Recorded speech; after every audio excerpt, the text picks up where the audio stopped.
Members, for today's meeting, we have to handle 4 discussion papers. I just want to remind you that in relation to the business before us today, if you have direct or indirect pecuniary interest, please, in accordance with the provision in Rule 83A of the Rules of Procedures, disclose the nature of the relevant interest before you speak. And I would also like to remind members of the provisions concerning voting in relation to matters that you have a direct pecuniary interest in relation to Rule 84 of the Rules of Procedure. Paper PWSC 2014-1535 to 27 LP. Kowloon East Regional Headquarters and Operational Base-cum-Ngau Divisional Police Station.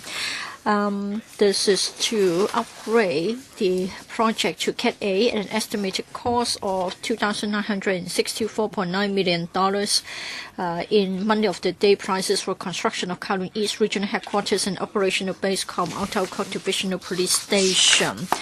At our meetings held on the 26th of November and 17th of December, the administration already briefed us on our paper.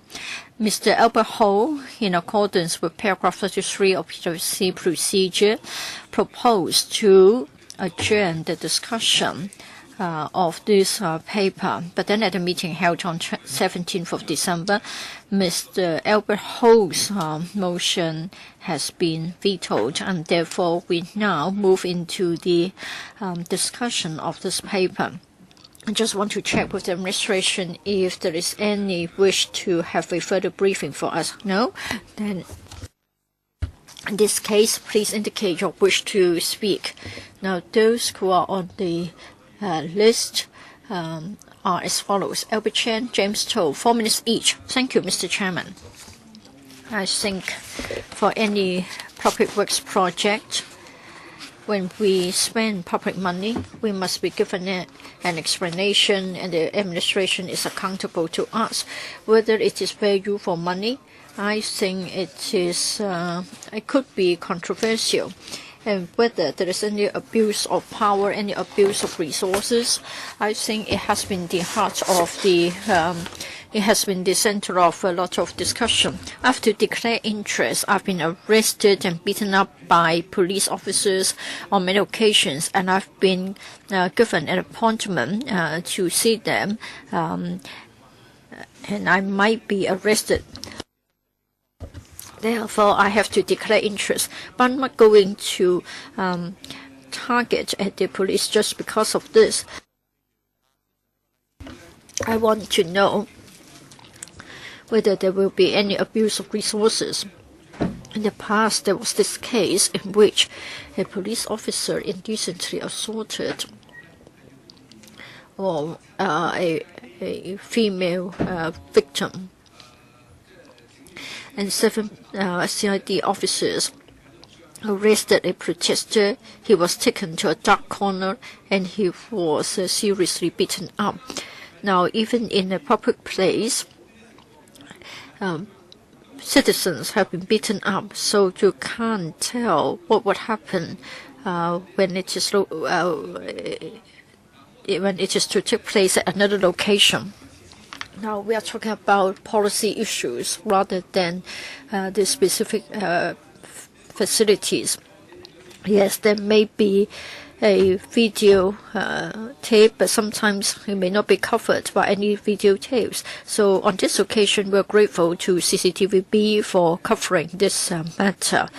So abuse of power and victims or offenders or arrested persons being beaten up by the police, it is something that is of concern to me. So I have to condemn the police for abusing their powers. I want to be given assurance whether there will be value for money. And not too long in the past, together with Professor Lau, we adjudicated in a competition as to whether a government building was good.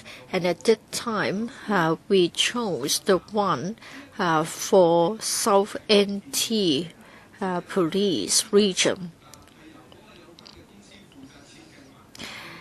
And it was a case of design and build. When you look at the cost at that time for buildings constructed during that period of time, I think that South NT regional headquarters was outstanding in terms of the design. So on this occasion, I want to know whether again it will be a design and build tender, so that it will be more in line with the requirements of a modern-day police station. Who will take up this question? We will adhere to the mode of design and build. As Mr. Chen has said, as a result of the scale and complexity of the project, and it involves a lot of professional requirements, and therefore design and build will be the most efficient way to go about it, and it will also make sure that we make good use of our resources. I think the Deputy Director of the ASD raised his hand. I think Mimi has just answered the question. There are different ways to procure a project. In this case, we are exactly having the design and build approach as suggested by Mr. Albert Chen. James Toh and then Wong Kwok Hing. Thank you, Mr. Chairman. Last time at the meeting, I said that I would like to be given more information as to why the Outer Kok Divisional Police Station will be located so far away from Outer Kok itself, in particular the residential developments. After that, I had a meeting with the administration. I was given an explanation. I think the administration has got new ideas to mitigate the harm. I don't know whether this information has been given to us or not. Perhaps I can put forward a simple question. Since the police station is going to be far away from the residents, but then the purpose of a divisional police station is multifold.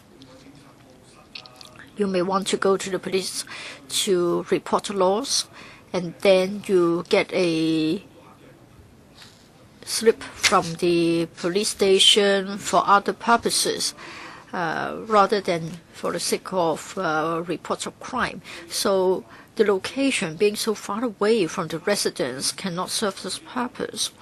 As far as the police operations are concerned, you may not care too much about the actual distance, because you will only need a few minutes to travel. And then when you are on beach patrol, of course, when you are on beach patrol, it may be easier to go to a place in Outer Kok from Ping Shek rather than from Shao Mao Ping. But then for citizens wanting to report a matter to the police, sometimes it's not a matter of a crime report, but rather it's a report of lost property. So it isn't a matter of something serious, not quite like giving a statement to the police. But still, it will be good to minimize the inconvenience caused to the citizens. Who will take this question? Ms. Mimi Lee. In year 2013, when we consulted the District Council, the same concern was voiced. And on that occasion, we told the DC that we will actively consider the idea that after relocating the Divisional Police Station, we will try to find a place to set up a service center near the existing site of the Outer Kok Police Station. It will be open round the clock, 24 hours a day and 7 days a week, and then the same police service will be provided. But of course, once re-provisioned, the beat patrol duties of outer court, etc., will all be deployed from the new Divisional Police Station. But we assured the DC that there will be no scaling down in terms of the manpower or the police mobile patrol.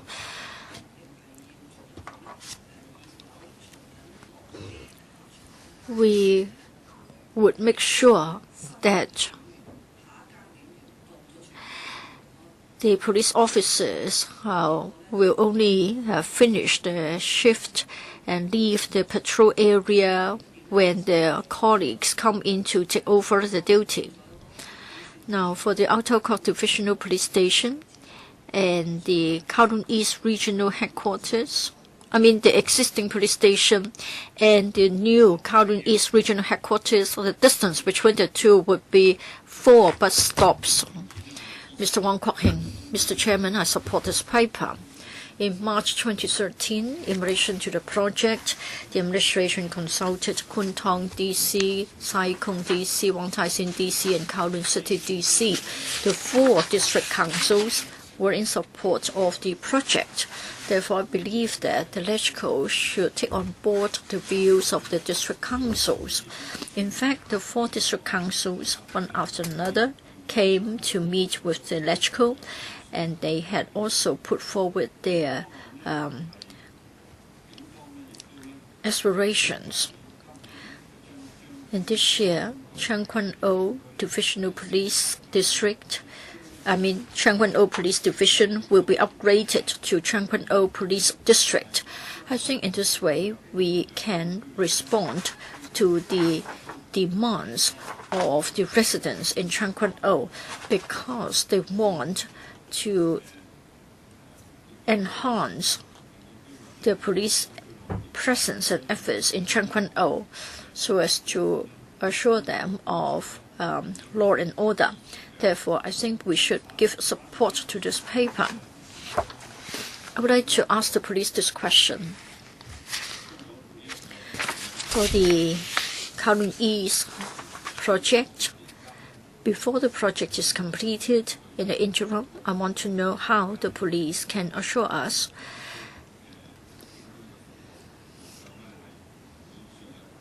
that there won't be any scaling back of the police efforts in the divisional police station.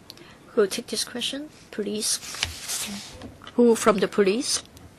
Yes, Mr. Morgan. Yes, thank you very much for Mr. Wong's question.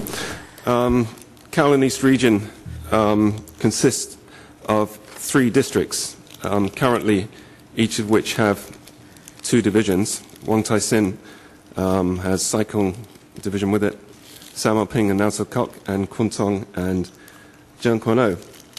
Currently, my regional headquarters is located in Chang-Kwon-O Police Station. That has largely been vacated now to allow room for the eventual upgrading of Chang-Kwon-O district, and we're continuing to seek manpower to upgrade Chang-Kwon-O to a full district in the hopefully foreseeable future. Kowloon East region is the only region which does not have a dedicated building for a regional headquarters at the moment. Our headquarters is distributed between Chang-Kwon-O, Kwun Tong Police Station, the facilities at Nau Sa Kok, and currently the former Chi Won Sam Police Station. That has been the situation in other regions in the past before their headquarters has been built. It's certainly feasible to run the region along those lines. Frontline response patrol is coordinated from the Regional Command and Control Center, and manpower is deployed flexibly to deal with any issues which arise in the region. I certainly feel it is, in the long term, considering the major developments which will take place in Kai Tak, the revitalizing of the Kwun Tong area, Kwun Tong Town Center, other developments in Chang-Kwon-O, that the regional units are centrally coordinated and located together in the long term in a building which can serve for the next 50 to 50 plus years to deal with the issues which arise in the region. I hope I've answered the question. Thank you, Chairman. I support this paper. Next, Mr. Chan Kin Paul. Thank you, Chairman. I think this proposal will improve the operational efficiency of the police, and that will also tie in with the need of the local district. And that's been supported by the district councils concerned. And I think this is very important to the law and order situation of the districts concerned. So I hope that there would be no further delay, because last time there was some delay, and I hope that we can vote on it as soon as possible. All right. Are there any further questions from other members? If not, then we'll put this to the vote. For those in favor of the proposal, please raise their hands.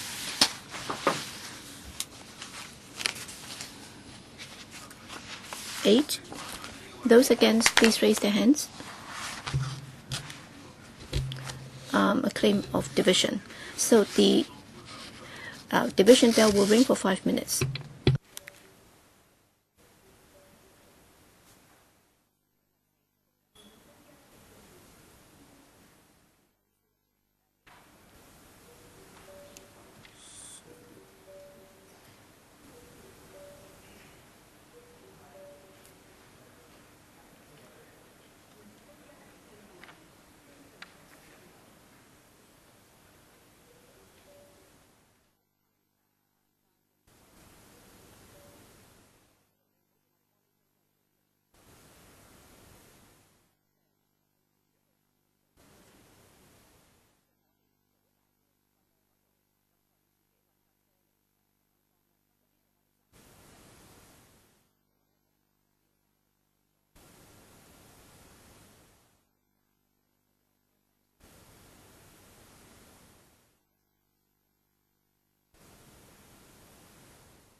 而家開始表決。 Voting begins. Before I press again,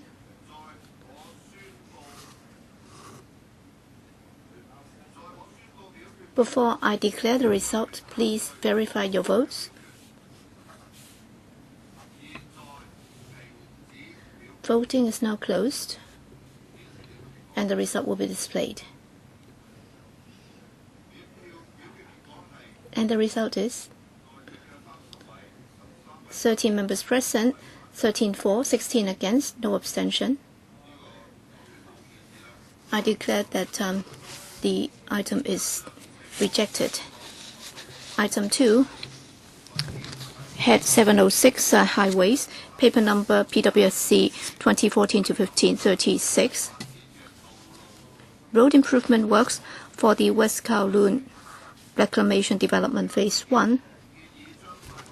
The paper proposes to upgrade 855TH to Cat A at an estimated cost of $845.8 million in money of the day prices in order to carry out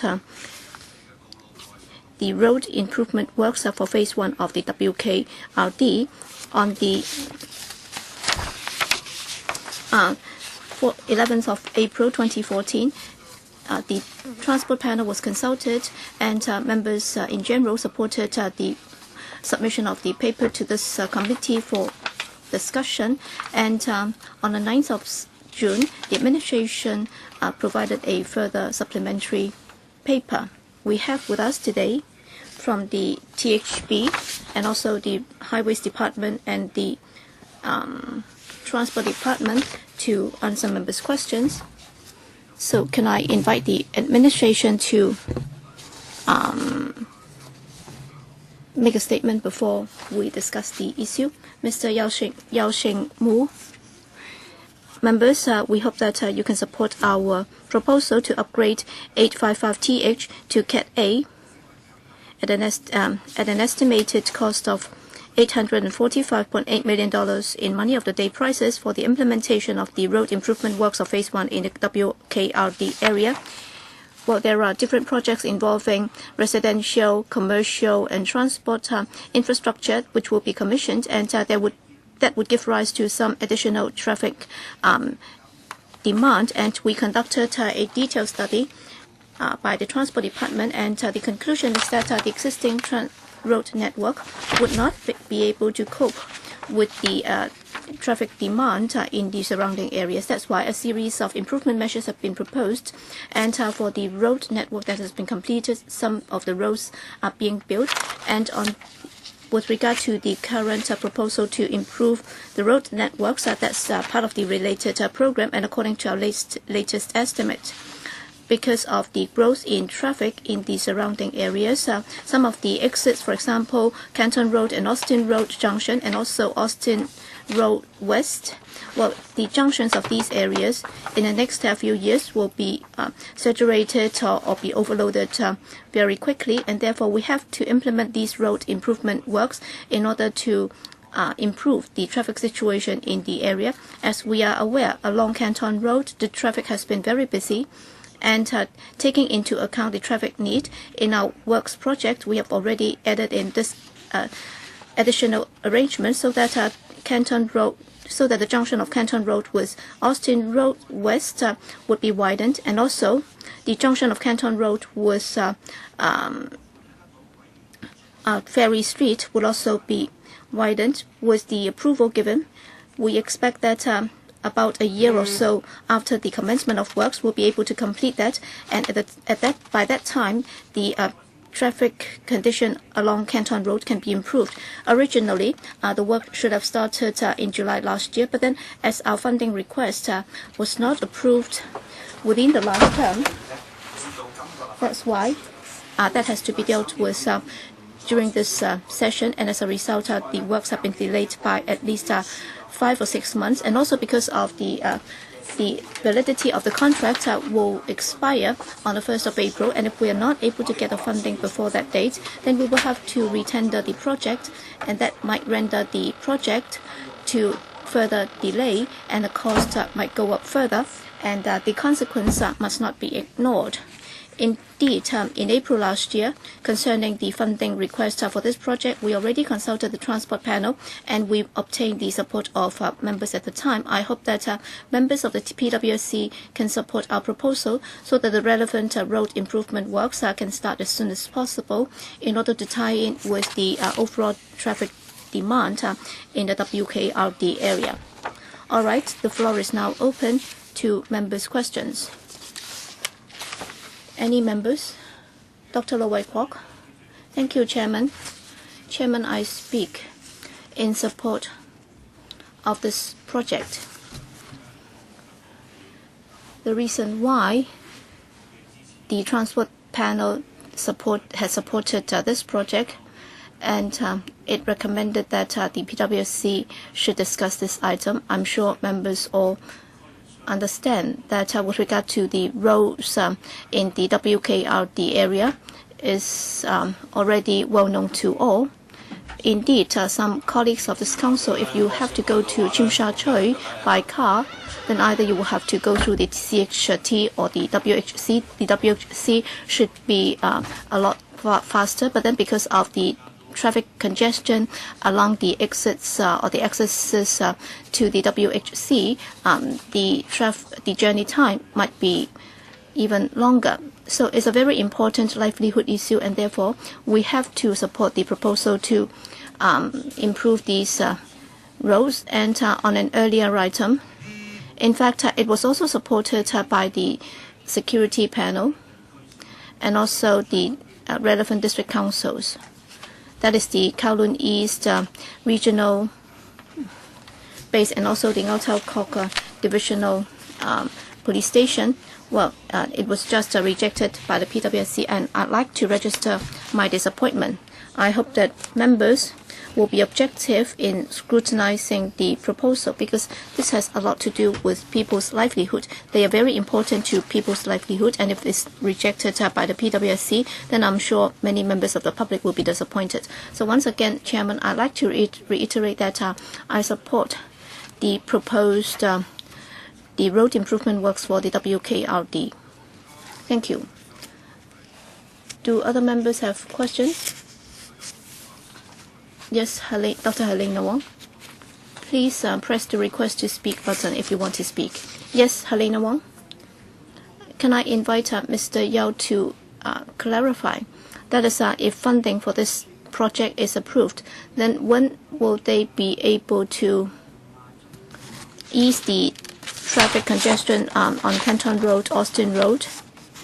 And also, in reality, how are you able to improve the traffic there? Because at present, on Canton Road and Austin Road, you're not able to widen them. So how are you able to improve the traffic flow on those roads? Undersecretary, Chairman, the project contains a number of smaller projects, including the improvement of the junction of Canton Road. And for the details, I'll defer to the Highways Department representative. But then concerning the traffic condition on those roads, at present, these junctions are pretty busy. And if we're able to expedite the works and finish the works at those junctions, I would be very happy to do so. So I'll defer to the colleague from the Highways Department to give you the details. Yes, if I may try. Mr. Jimmy Chen, Project Manager, Highways Department, as to how the capacity of the junction can be enhanced. Well, in fact, on Canton Road, for both southbound and northbound, we are going to introduce certain measures to increase the number of lanes, one additional lane in each direction. Therefore, the capacity at the junction can be enhanced. As far as the timing is concerned, we intend, upon given approval for funding, we intend to start work in the first quarter of 2015. There are certain provisional measures that can be completed within a year's time, so that the effort to increase the number of lanes be completed in about a year's time. For the permanent measure, it will be completed in the middle of 2018 if we are able to start work in the early part of this year. Thank you, Mr. Chairman. Madam Wong, anything else to follow? You talked about increasing a lane. You mean Canton Road? Yes, Canton Road, Austin Road Junction. So for northbound Canton Road and southbound Canton Road, we are going to have an additional lane. But the question is, currently it is congested. This is because when we turn into Jordan Road, there is congestion. So even if you increase a lane, it will still be congested to turn into Jordan Road. So in other words, you are allowing more vehicles to turn into Jordan Road, and yet they cannot go into Canton Road or Austin Road. So will there be any coordination with, say, for example, the traffic lights? For eastbound Jordan Road, we are going to have an additional lane as well. In other words, when you turn from Canton Road into Jordan Road, then an additional lane on Canton Road, there will also be an additional lane on Jordan Road. In other words, we are able to enhance the traffic flow for the entire area. Mr. Chairman, it seems that he doesn't quite understand my question. My question is, you can't further widen Jordan Road. You can't further widen Austin Road. For Canton Road, even if you get an additional lane or two, yes, more vehicles will be there, and yet you will have congestion in Jordan Road and Austin Road, and you just can't solve the problem. Mr. Chen, the TD would like to supplement. Mr. Leung Tak-fai, Chief Engineer from the TD. When we look at the traffic flow and speed of a junction, other than looking at the number of lanes of its downstream road, the number of lanes of an existing road will also be a very basic factor to affect the flow of that particular junction. In other words, at the junction, when we have an additional lane, when the green light is on, then more vehicles can start at the same time. So usually at a junction, the RC ratio will then be enhanced. In this case, we can enhance the traffic flow there. But of course, downstream, like in Jordan Road, we'll try our best to consider measures to increase the traffic flow. But then if we can increase the number of lanes at a junction, it can certainly enhance the capacity. Next, Mr. Lam Yu-chung. Thank you, Mr. Chairman. I think we live in the vicinity. I mean, myself and Madam Helen Wong, so I walk past there every day. I know full well what's happening. If you say that an additional lane can enhance the capacity, probably you're trying to pull wool over our eyes by using the jargons, but I don't think it is really going to work. For Nathan Road, Jordan Road, Ferry Pond, and even all the way up to Methodist Church, it is entirely blocked. It is blocked all the time. Now you say that an additional lane can ease the problem, but I don't think it can really solve the problem throughout. It may ease some pressure at a local point. It is a bottleneck. Currently, the road is fully used up, and you see a lot of vehicles there.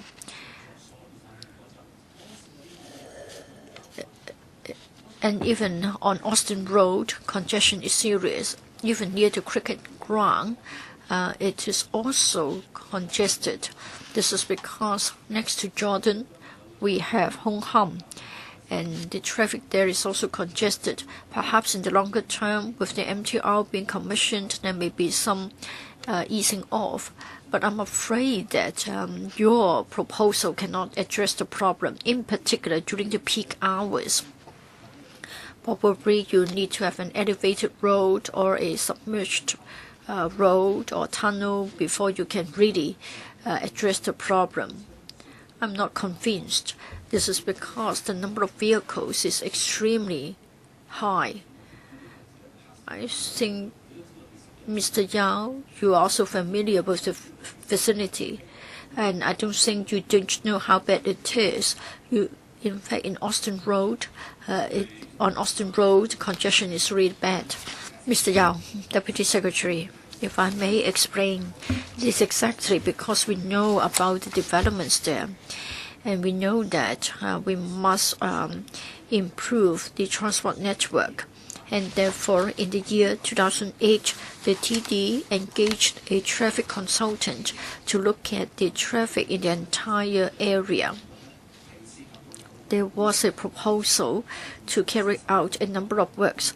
In fact, improvement measures have been suggested for 41 road junctions. We want to do it phase by phase. Some of the proposals have already been implemented. Some of them have already got electrical funding to start work. Now, what we are doing here is to finish the remaining works of the package. Of course, an enhancement at a single junction won't help much, but in fact this one is but the continuation of our ongoing work. In the vicinity of the Austin station, we are having roadworks underway, including and being part of the XRL project. And in fact, traffic will be moving at in the form of three sort of levels. What we want to do now is to carry on with the rest of the package so that we can improve the traffic along Austin Road as well as the West Kowloon Expressway. Do you intend to elevate the road? Otherwise, I don't think you can readdress the problem. And then you're right to say that if you don't do much in the surrounding areas, you can't solve the problem. Mr. Chairman, it is mainly in the form of a tunnel in the vicinity of Austin Road, as well as the roads in WKCD. We have tunnels, and they're already being undertaken. And in fact, in this case, we've also got elevated carriageway, so as to ease the pressure on the roads nearby. Just now, Mr. Leung highlighted the problem in Canton Road, but that's about Canton Road alone. In the long term, we also intend to build a tunnel underneath Canton Road, but we are not yet at the stage of asking for funding. Next, Mr. Wong Kwok Hing. Mr. Chairman, I would like to speak in support of the project. This is because for the long term, for the development on the West Kowloon Reclamation,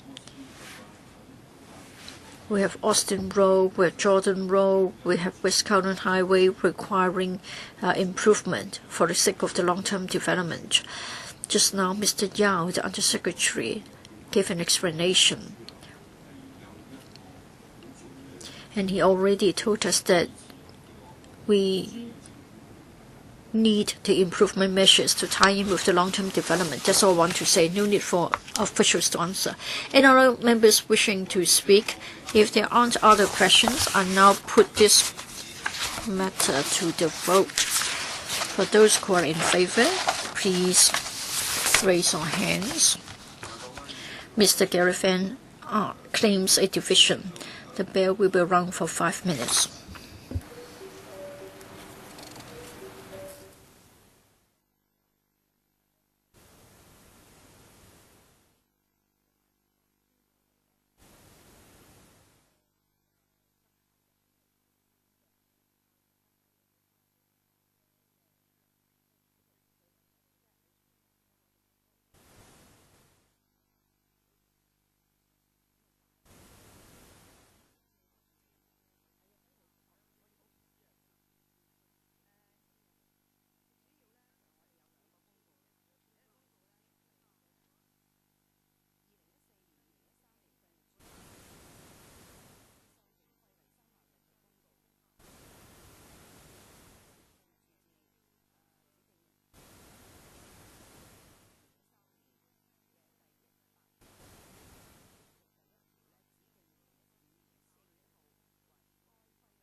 而家開始表決。Voting begins. Before I declare the result, please check your votes. Voting is closed, and the result is displayed. 25 present, 3 noes, and 21 false. No abstention. I declare the item approved. Item 3, Head 705, Civil Engineering.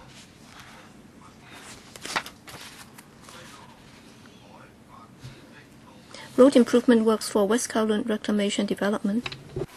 第三項 Sorry, item 3, PWSC 2014-15-33, 19 GB Liantang Kowloon Y Boundary Control Point and associated works, site formation and infrastructure works.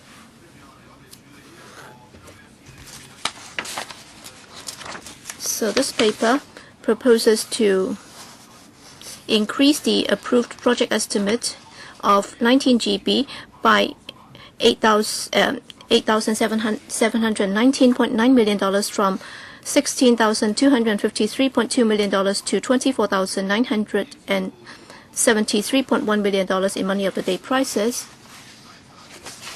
On the 26th of November, the subcommittee approved a motion to suspend the discussion of this paper, and the administration is now resubmitting this paper again for the subcommittee to consider. I've asked the administration to provide justifications, and a written explanation has been given by the administration, and I've also asked the secretary to pass it on to members for consideration. With us today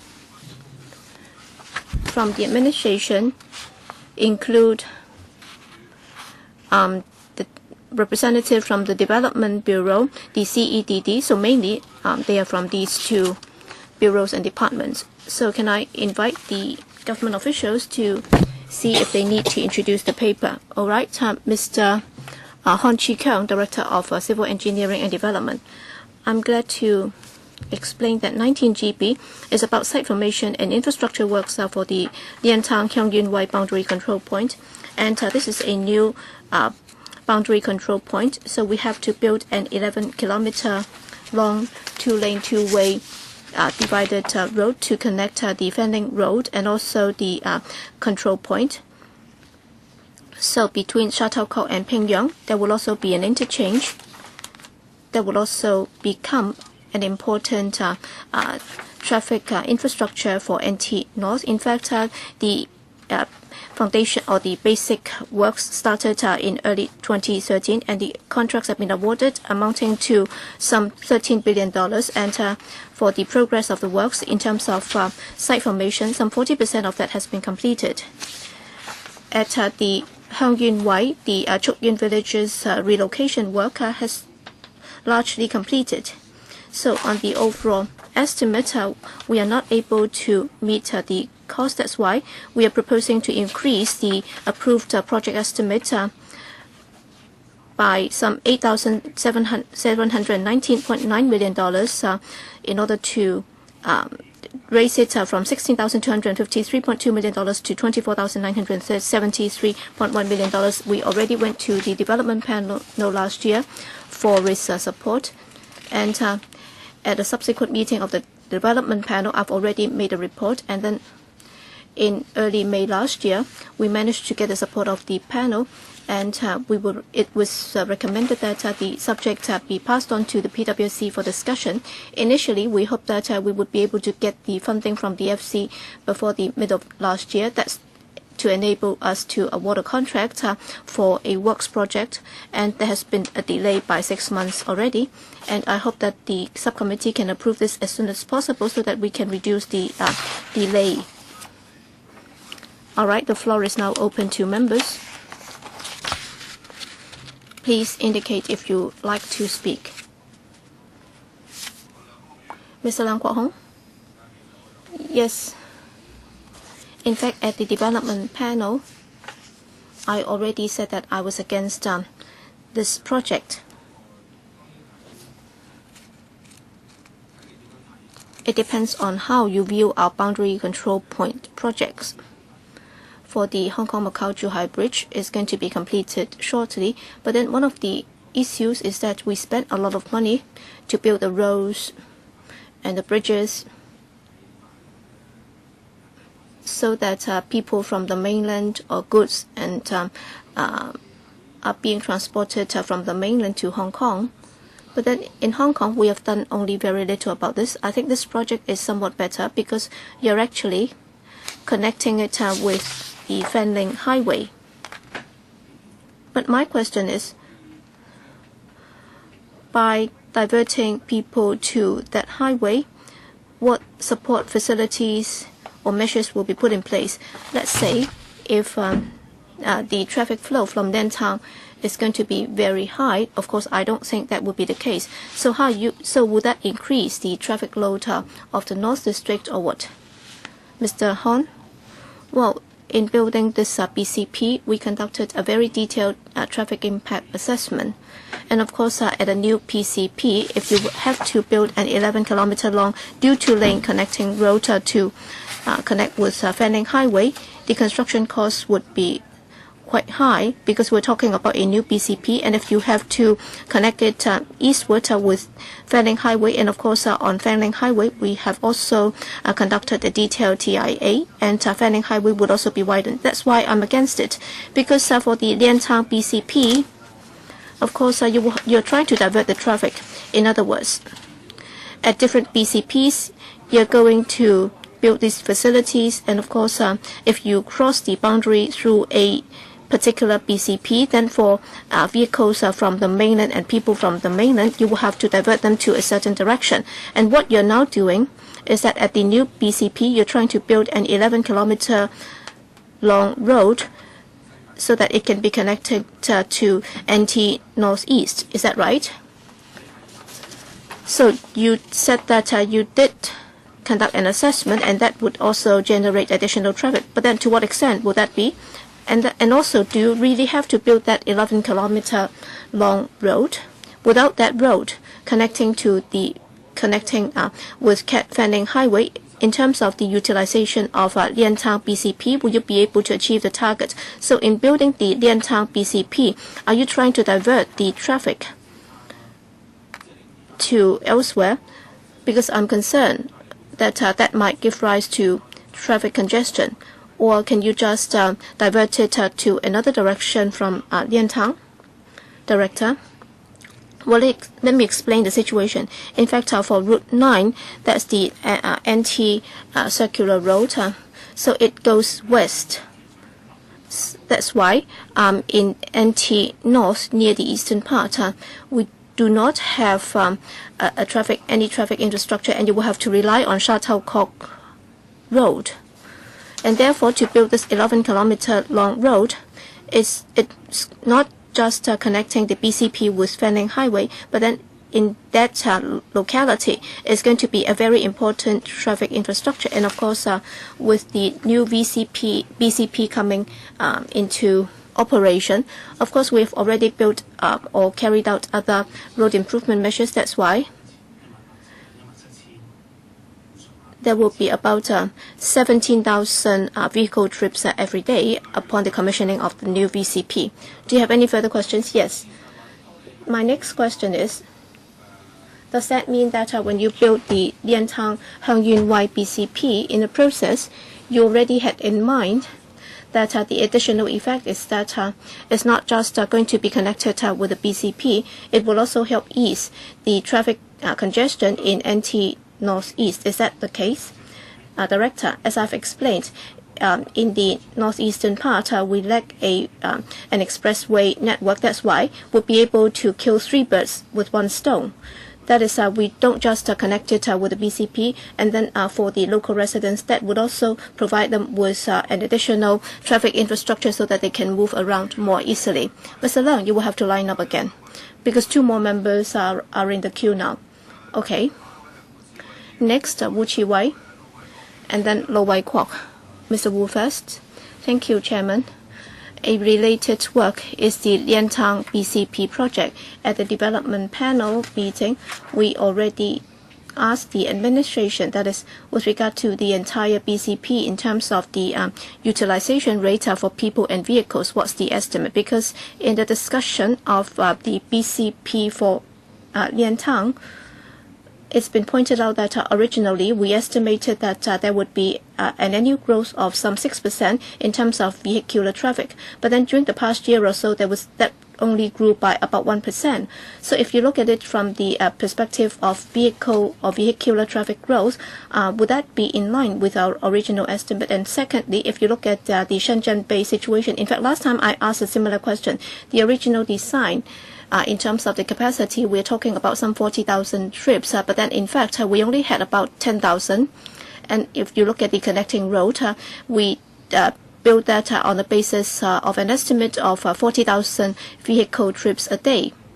So if that's the case, then all along I've been very concerned that this particular project, on the one hand, well, there is another section to go, but then if this project is to be taken further from this stage, then on the one hand, that would add to the pressure on the other projects, because it's been pointed out that with the bundling of projects, in fact, the cost would go up.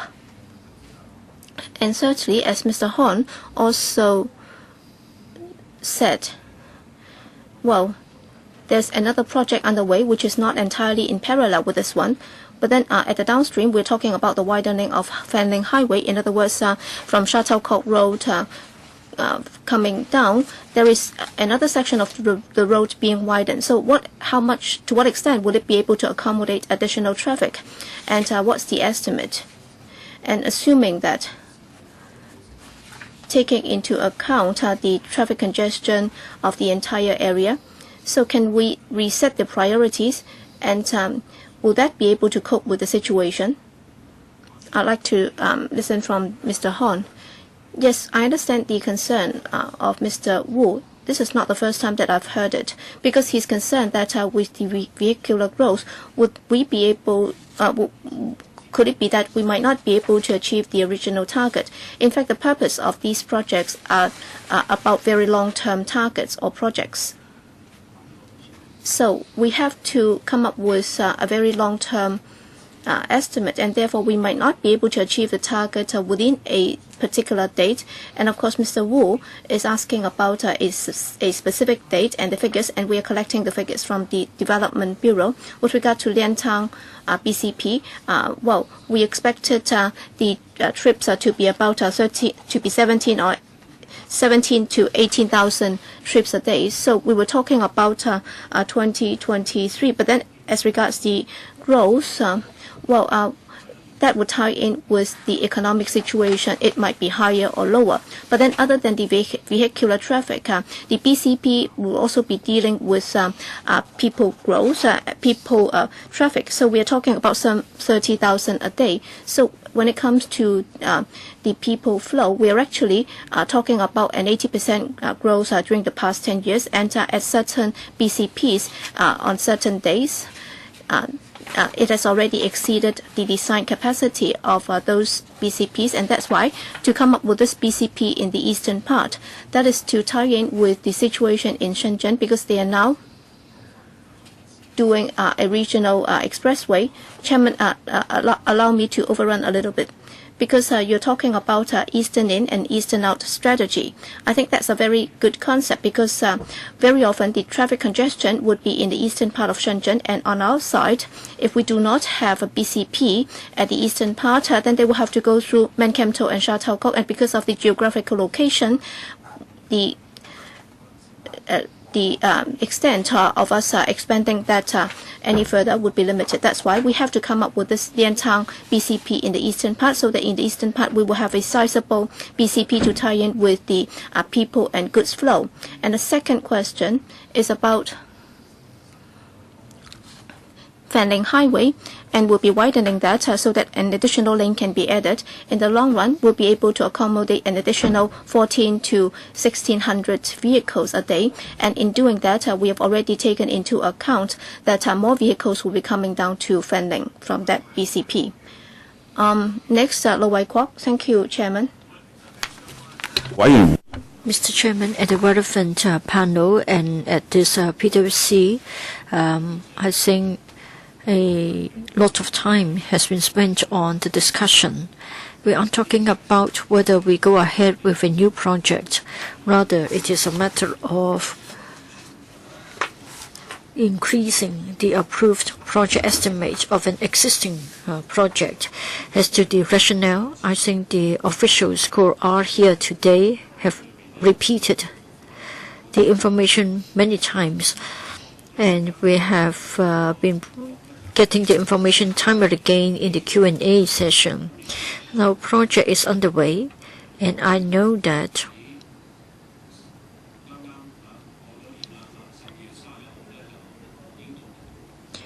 some of the important tenders have already been closed on the 31st of December, but then the department told us that they were able to get some extension after agreement from the tenderers. So it isn't a matter of whether we want of the Lin Tang Heng Yun Wai BCP. It is already an agreed project. What is being asked for is an increase of the APE. So I don't want to go over the rationale again. But then we have to note that we are going to improve the situation locally as well. Say, for example, the relocation of Chuk Yun village. There was a proposal put forward to the development panel concerning Chuk Yun village. We do have some undertakings more than just the mere relocation of the village. Infrastructure like sewage collection, etc. If it is being sort of denied and delayed as a result of our numerous questions, it won't be desirable. Yes, they may only require a smaller amount of money, but there are still livelihood-related issues. So the purpose of my speaking is that on previous occasions, we have had a lot of delays, say, for example, motions to adjourn the discussion. Speaking in the capacity as the representative for the engineering sector, I appeal to members to support the paper. No need to get an answer from officials. No need. We have asked many questions already. Mr. Leung Kwok Hong, second round. We have already approved money on many occasions. As the official has said, it is planning for the long term.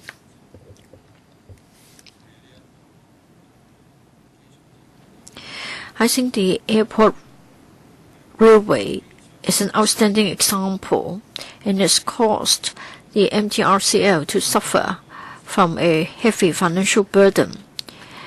We were assured that despite the high construction costs, it was certainly break even because of the foreseeable growth in passengers. A statement was made, but nowadays, who can we hold accountable for this?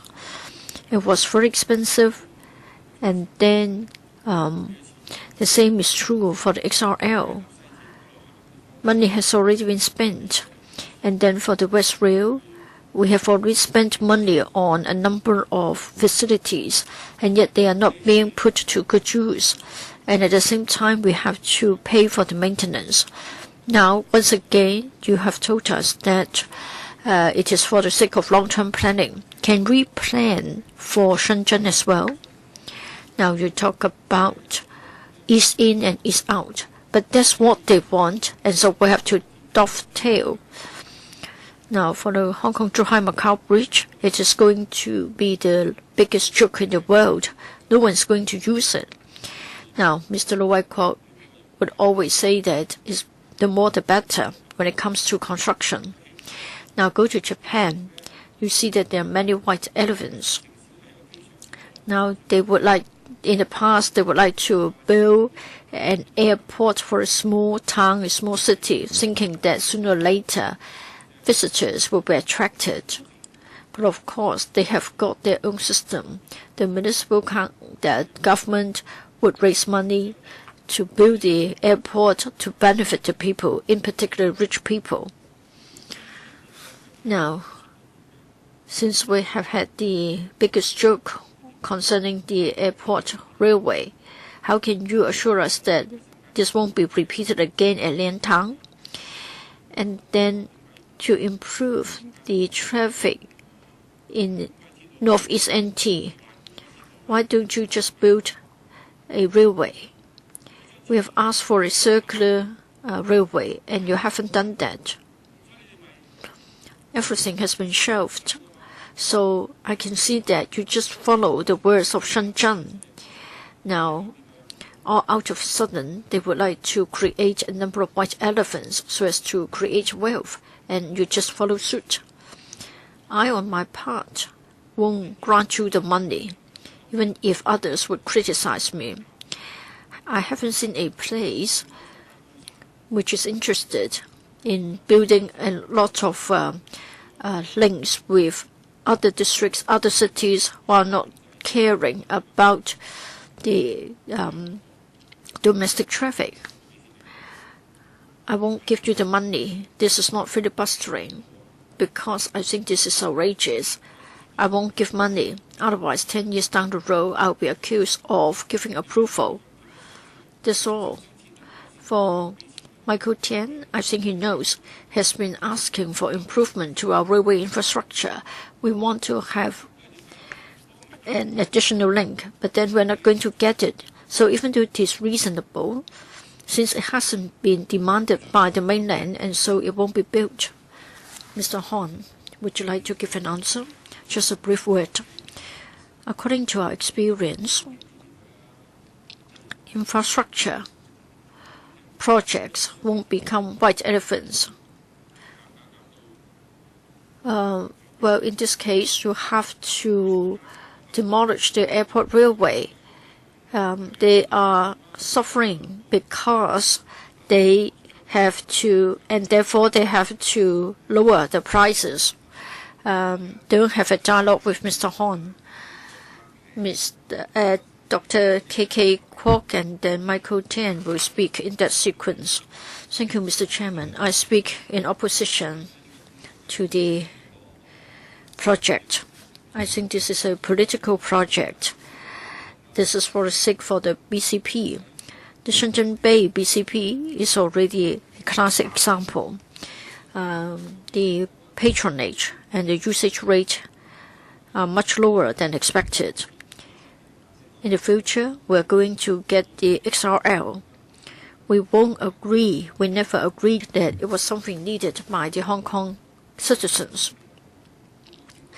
Now, even for people along the coast, like from Fujian, etc., they won't be traveling via this BCP. They would say, for example, rather travel by the express rail, the high-speed trains. And this one has got nothing to do for our livelihood. Now, even for universal retirement protection, it will only require $50 billion. But for this one, it is going to cost ultimately $24 million. So half of the money needed for universal retirement protection is outrageous. Now, this is a political project. It is a white elephant. So it is making us hopeless. It is entirely unacceptable. In 2012, we gave approval to spend $16.2 billion. Now, estimate is going to be doubled. It seems that they would just take it for granted that we're going to give the money out. I think the unscrupulous contractors are regarding the public coffers as their own savings account. Now, we need money badly to build elderly homes, kindergartens, etc. The government would rather turn a blind eye to our need for livelihood projects. This council has asked for the withdrawal of this paper, but the administration won't do so.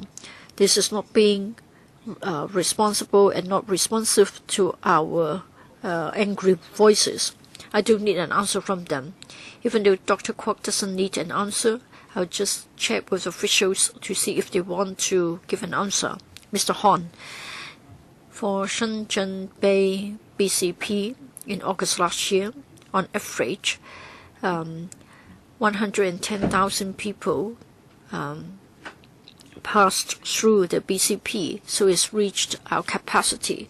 Yes, the number of vehicles using the BCP is lower than expected, but this is not the case for visitors or the travelers.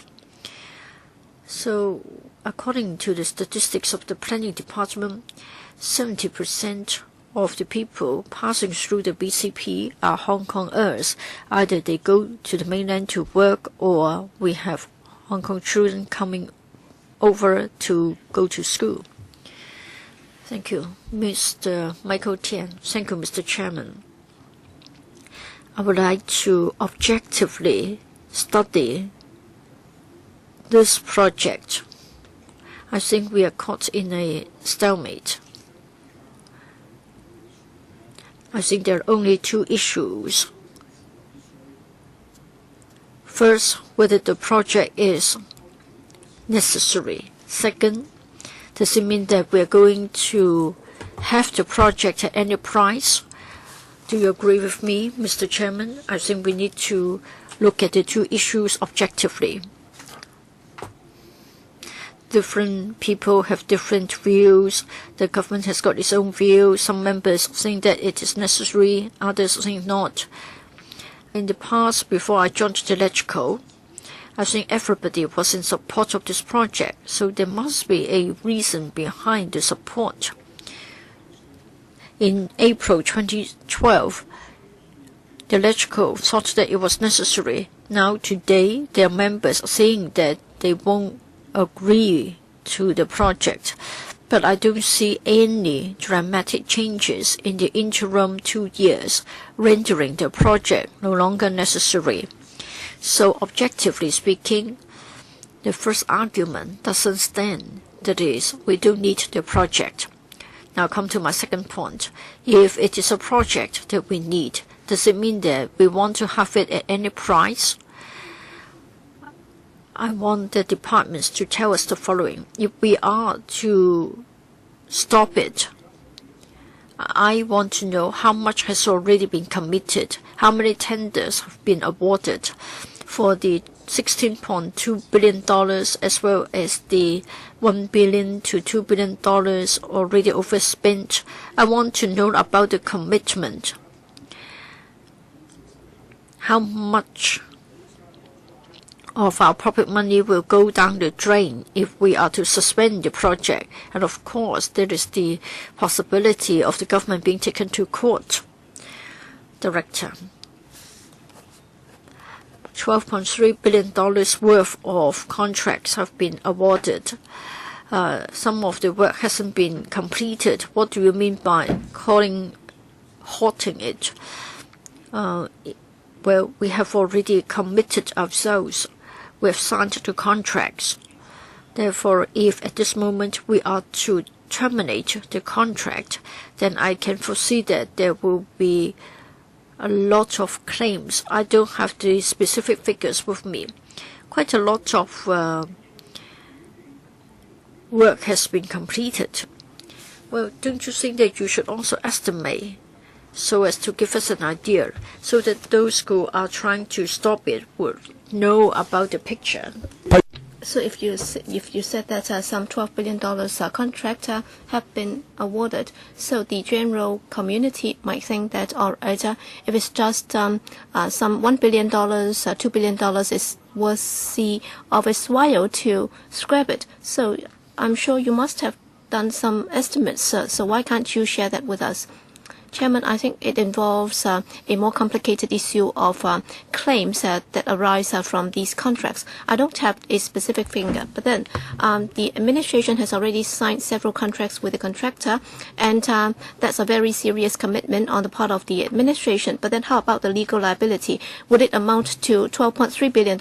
No, not necessarily $12.3 billion, but then if we decide not to go ahead with that, then that would generate a very large claim on the part of the contractor. Some $12.3 billion worth of contract has been awarded, but then when we decide to terminate it, it's not just about terminating it, because some of the works are already underway, and then for some hills they have been cut and so on. So that might involve some reinstatement works. So after the hill is cut, then if you ask the contractor to leave right away, then that would also constitute a safety issue. You will have to carry out some reinstatement works. So there is no way that we can just end it there. So part of the money will still have to be spent. Next, Wu Chi-wai. Thank you, Chairman. I think Mr. Hon apparently is playing up what Mr. Tian just asked. We are talking about the 6th contract here, which has not yet been committed.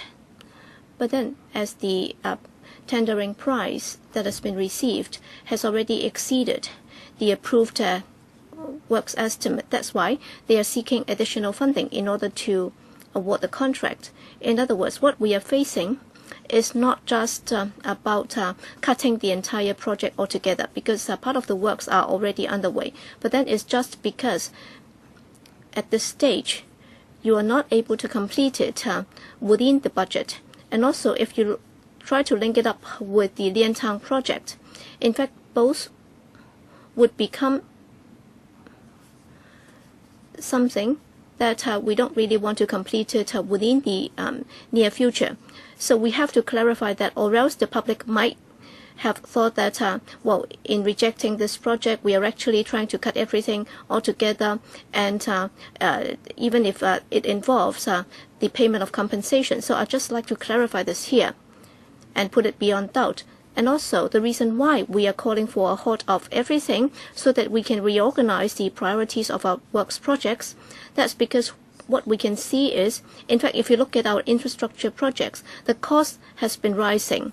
And in the community, there has been a lot of discussion saying that because of the scheduling of our contract or projects is not really very even. Sometimes there are too many, sometimes there are too few. So if we can reorganize them, then that might benefit the community better. Instead of having it completed in 2018, we should not do it. We should not set it in stone. The reason why we are raising objection, that's the basis for our objection. We are not saying that after opposing it today, it means that we will have to end everything. We will allow people to claim us. So that's not true. Mr. Hon? Chairman, that's why when I answered the question by Mr. Tian, I was saying that it depends on how we define the halting of the project. And if we have to end everything, then of course there will be claims. And I'm grateful to Mr. Wu for coming up with another approach. That is, funding will be for the funding that has been approved, then we will continue with what has been awarded. Well, under that scenario, in fact, at the development panel meeting, we already discussed that. We did consider the option of deferring it by, say, 3 years, so that we would not press ahead with the remaining works. So we have done some estimates. But then if we defer it by 3 years, on the one hand, we will be delaying on the contract, and we will have to pay for it. And according to our estimate, the cost will be higher. And also for the works contracts that have been completed, we will have to protect it, and therefore that would also incur some costs. And thirdly, we would also have to come up with some new designs, and that would depend on how it's to be done under the new contract. So we have looked at everything, and for the new connecting road, we can see the economic benefit, because with the new connecting road, as we have already said, according to our estimate, the economic benefit by 2050, that would be up to $50 billion, and after deducting the capital cost and also the maintenance cost, actually that would still give rise to a benefit of some 300 or $30 billion in a few decades. So if you look at it in totality, by deferring it for another 3 years, actually there will be an economic cost or economic loss of about $4.2 billion. That's what we have calculated. Next, Mr. Ip Kwok Him. Thank you, Chairman. I believe that at the PWSC, if the opposition camp does not want to pass it, then obviously it will be rejected. But then, as Mr. Michael Tien has said just now, and the question raised by Mr. Wu Chi-wai is also a valid point. In the past, I've also received complaints from Hong Kong people because we have to deal with some uncompleted projects. So these are residential developments, and they have not been able to complete it on schedule.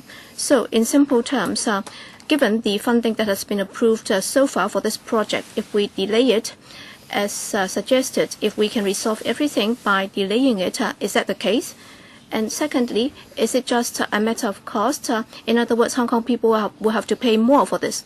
Or if it's not the case, that is, in fact, you don't want to do it anyway, then we will have to cut it altogether. So would it become another case of uncompleted project? So it's like residential development. For the cases that I've dealt with, in one of the cases, they've only built the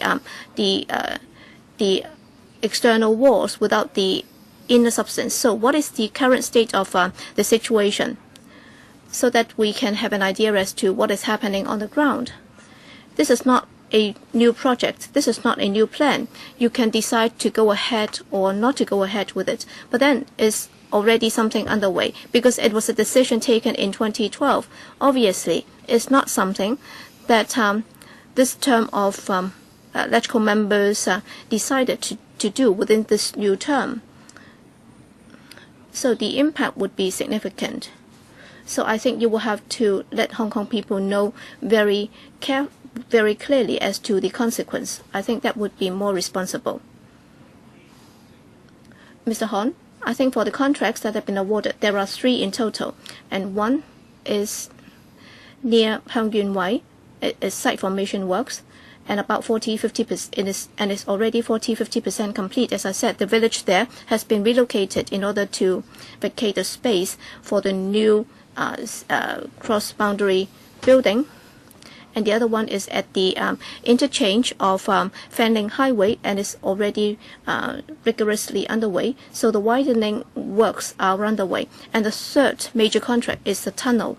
So we call it Yuen San Tunnel. So that's from that's connecting Fanling Highway to Sha Tau Kok, and a contractor is already working there.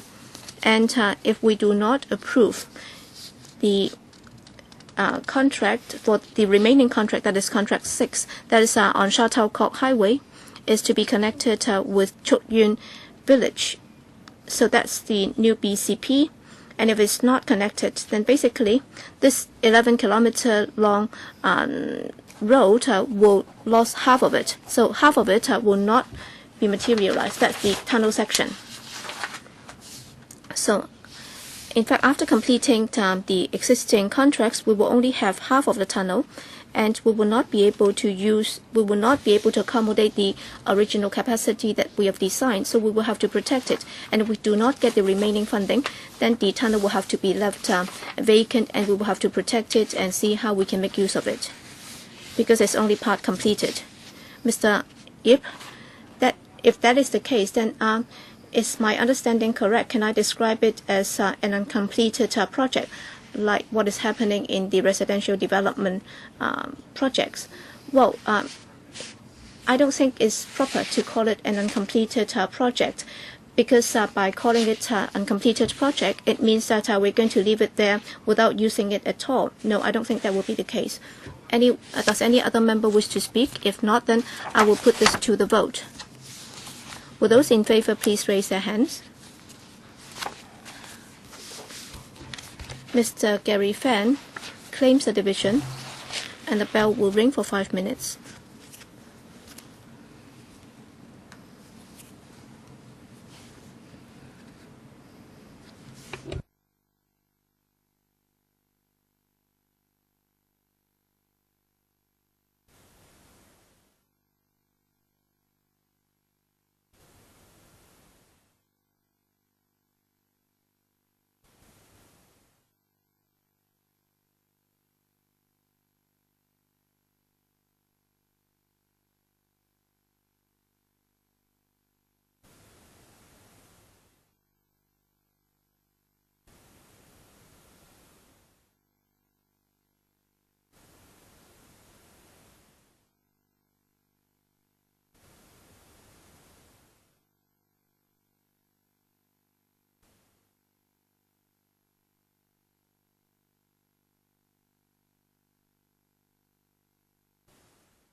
而家開 Voting begins. Before I declare the results, members, please check your vote. Now, voting comes to an end. The results are to be displayed. The result is 15 votes for, 20 against, no abstention. I declare the motion negatived. We now go to the fourth item on our agenda. PWSC 2014 to 1534, 751 CL, Planning and Engineering Study on Sunny Bay Reclamation. This is to seek the upgrading of the project to Cat A at an estimated cost of $100.5 million in money-of-the-day prices for carrying out a planning and engineering study on Sunny Bay Reclamation and associated site investigation works. On the 26th of November, the PWSC decided to adjourn the discussion. In a letter dated the 1st of December by the administration, I was given an explanation as to why the government is resubmitting this paper. We have got public officers from the CDD and the Planning Department. Mr. Horn, I want to check with you if you would like to give us a briefing. Yes, briefly.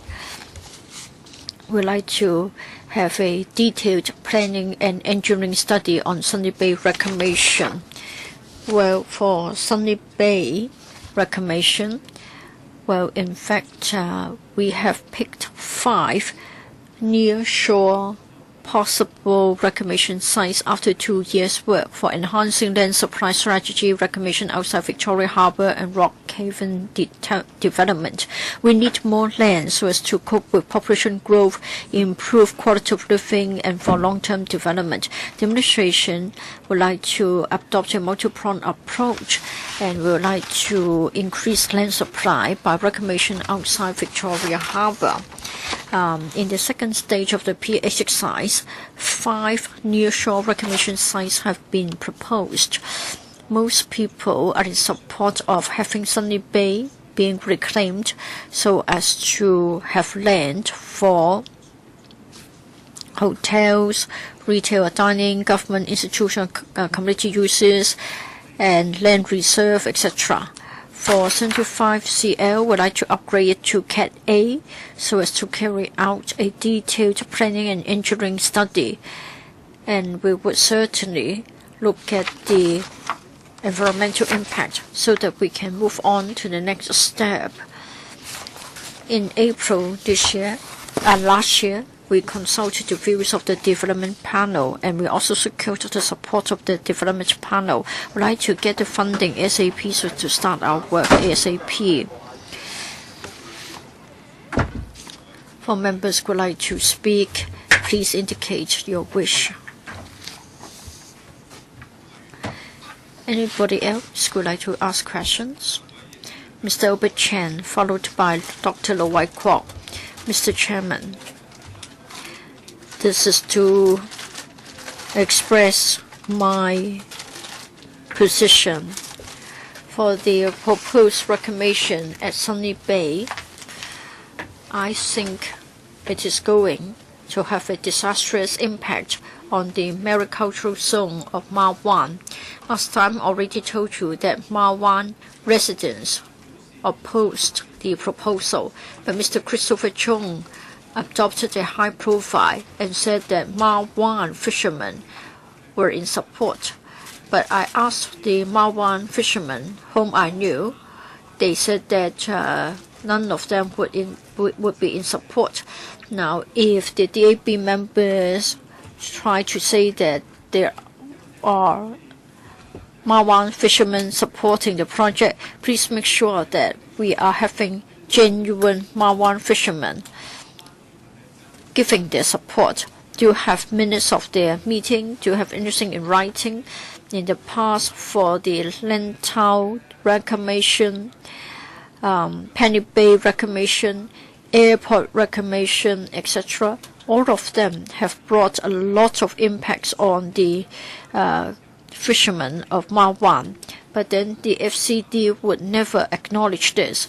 In fact, the muddy currents move to Ma Wan and fish have died. In the gills of the fish, you can see that a lot of mud can be found in the gills of the dead fish. For 10-20 years' time, Ma Wan fishermen have been suffering from the reclamation nearby, but they have seldom received any or much compensation. That's one of the reasons. And then for Lantau and the northern shore of Lantau, as well as the negative impacts on the Chinese white dolphins and the long-term disastrous effects, all such are reasons against the project. Mr. Chairman, as a result of our geological position,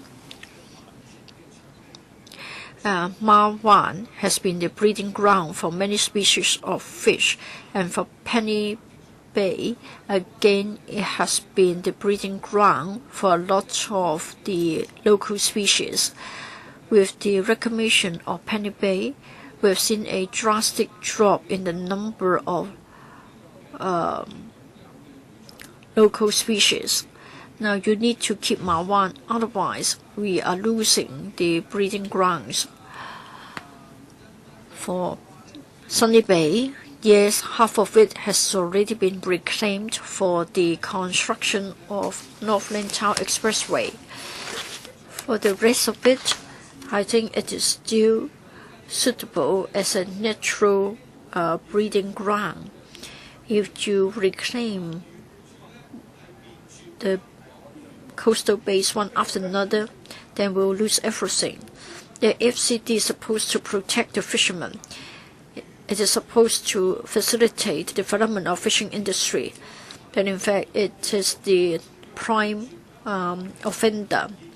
Every time when we have long-term development, the FCD will be the department responsible for driving out the different things. So we have to disagree. Director, if you allow me to speak, then I'll try to give a reply, though I know the time is running out. Sunny Bay is about 1 km from Ma Wan. Of course, we are aware of the possible impacts on the fishing grounds of Ma Wan or the maricultural zones of Ma Wan. When we picked this reclamation site, we did carry out a general engineering study, and we also carried out a cumulative impact study. We did look at the impact on the fishing industry. After we've secured the funds, we will have a more detailed engineering analysis. We believe that we can adopt mitigatory measures to minimize the impact. For the maricultural risk, well, in fact, I have a colleague who met with the fishermen or the mariculturists a number of times. Maybe I can defer to Mr. Robin Lee. Thank you, Mr. Chairman. For the point made by Edward Chen, on 7 or 8 occasions, we met with the fishermen's representatives. In June 2013 and March 2014, personally, together with my colleagues, I met with the mariculturists. As the director has said, we did assess the impact on the fishing industry, in particular the maricultural zone in Ma Wan, which is just 1 km away. We have studied the case about the suspended particulates. The initial assessment is that the impact won't be great. When I talked to the Ma Wan culturists, I have become aware of their concerns. Say, for example, for the reclamation site, they hope that there won't be the reflection of waves or currents. by building a suitable embankment. We did take up this matter with them. We did exchange letters with them, and we have also recorded the main points of their concern, and they have been given copies. We have promised that when we started to do the EIA, then we will keep up a dialogue with them. So they haven't yet said that they are in support, but for the work done in the previous 2 years and for the work to be done in the future, they understand, they give recognition to it, and they're willing to study the matter together with us. Next, Mr.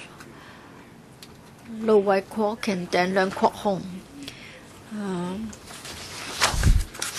Mr. Chairman, under the exercise of enhancing land supply strategy, reclamation outside Victoria Harbour and Rockhaven development, I think we've got the recognition of the public. That is, at least we have to start thinking about the possibilities. At first, 25 possible sites have been put forward for the public engagement exercise. Local people, professionals, engineers, and green groups took part in the PE, and there was a lot of discussion. In the second stage, out of the 25, 5 potential sites have been selected.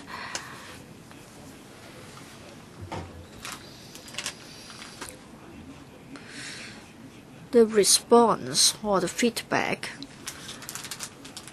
has been such that there are different degrees of support for the 5 potential sites.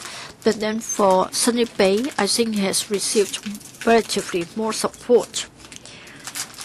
Now, the administration would like to get $100.5 million, and that's about the planning and engineering study on Sunny Bay reclamation. It is but a study. If we don't even allow a study to be carried out, I just don't know when and where we can get land for people to live on. I think all the concerns expressed will be covered by the study. There will be the EIA under the sum of $100.5 billion, about 10% will be spent on the impact on the fishing industry. So I don't actually have any questions because we have had a lot of discussion. I support the paper. Should there be further delays, it will affect our future livelihood seriously. We lack land for people to live on, and in the past we didn't do enough to increase the land supply. Now the government would like to catch up, and we have had public engagement exercises, and we see that there is a lot of support, and we believe that the PWSC should support the project. Thank you. Next, Leung Kwok Hong and then Fernando Zhang.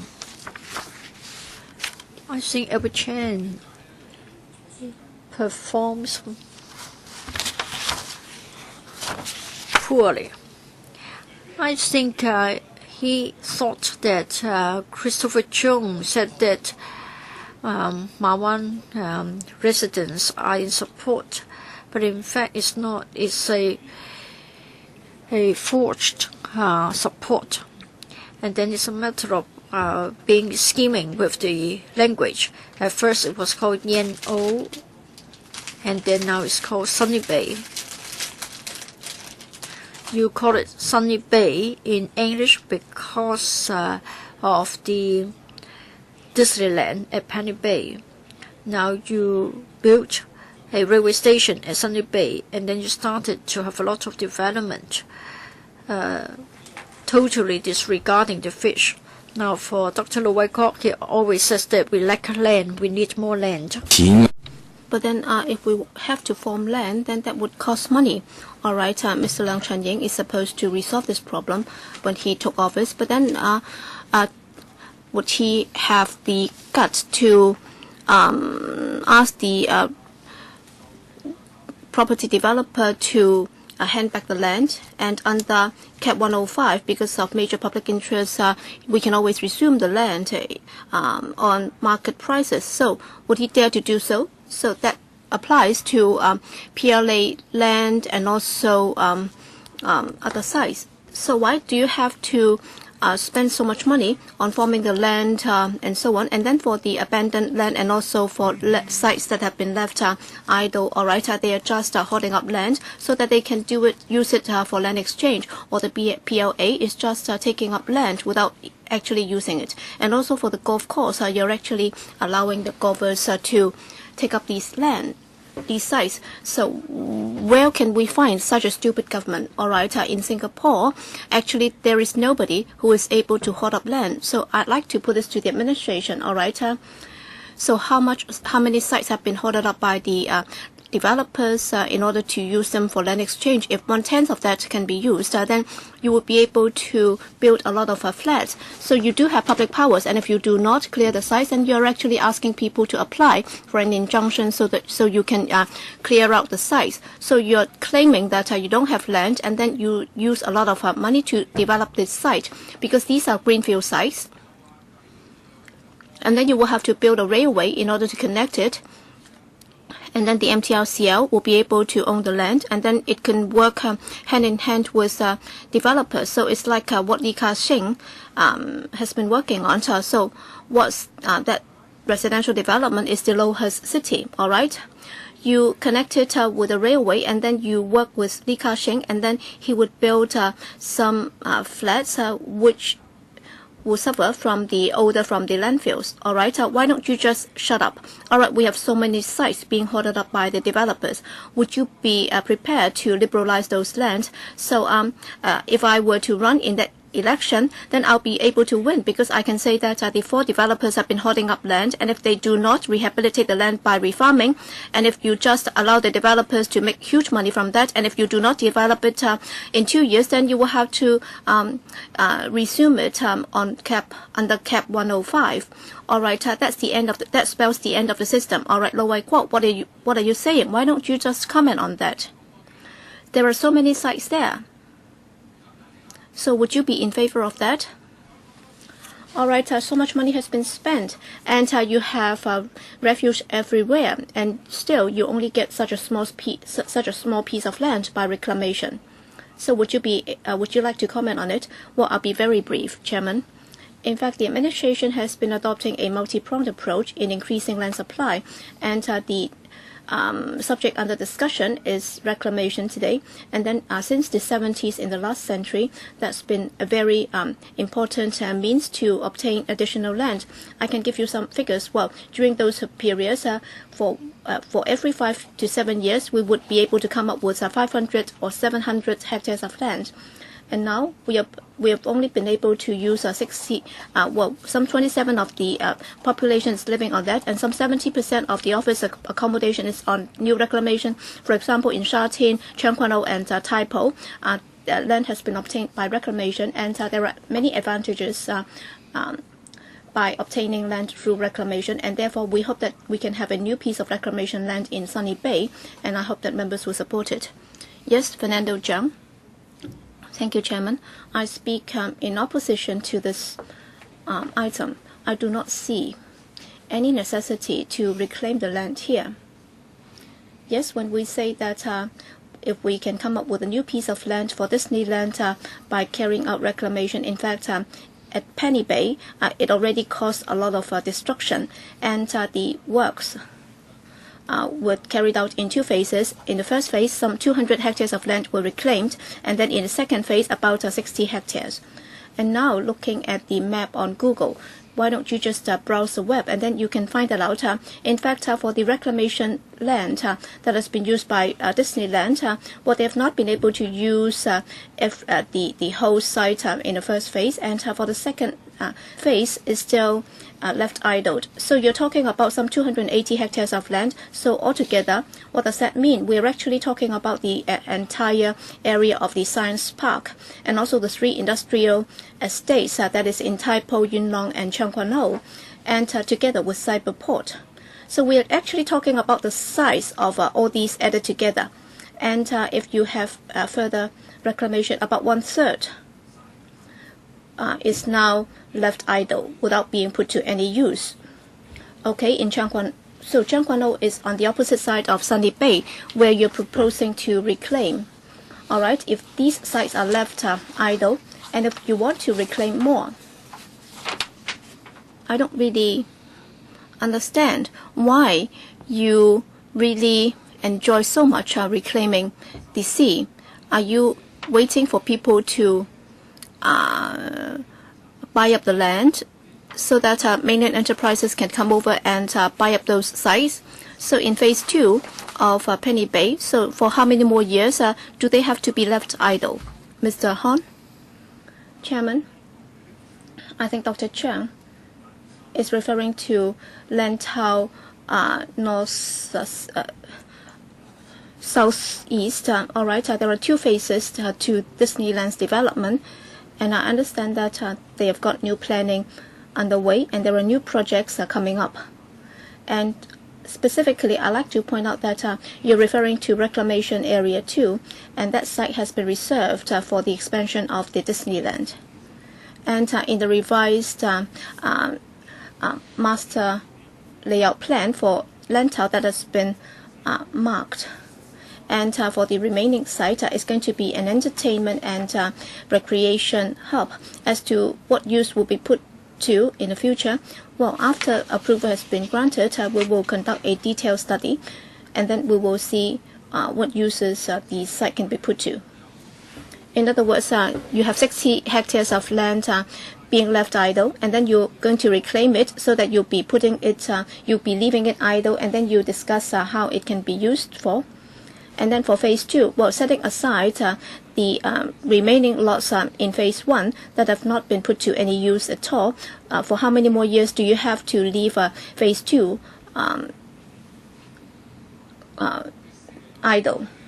For how many years Disneyland has been in operation? For how many more years do we have to wait for it to be further expanded? Mr. Han, do you have anything to add? As to, well, I think Disneyland has been up and running for less than 10 years, if my memory serves me right. Okay, so for how many more years do we have to wait for it to be further expanded so that these sites will be left idle for a number of years? Well, I don't know. So for the 60 hectares of land, they have been left idle. You have not been putting it to any use at all. Okay? I believe that even if you press him further, you will not be able to get anything out of him. Okay? So I'd like to ask if any other members would like to speak on this item. If not, then I'll be putting it to the vote. Mr. Gary Fan claims the division, and the bell will ring for 5 minutes.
而家開始表決。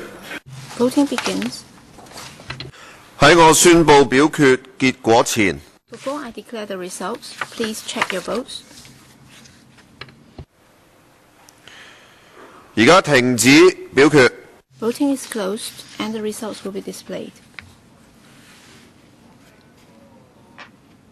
16 for, 19 against, no abstention. The motion is negatived. Members, we have already completed the discussion of 4 items. 1 was approved, and I'd like to ask if any member would like to suggest that when the West Kowloon development areas project is presented before the FC, it will be voted on separately. Yes, all right. So meeting is now adjourned.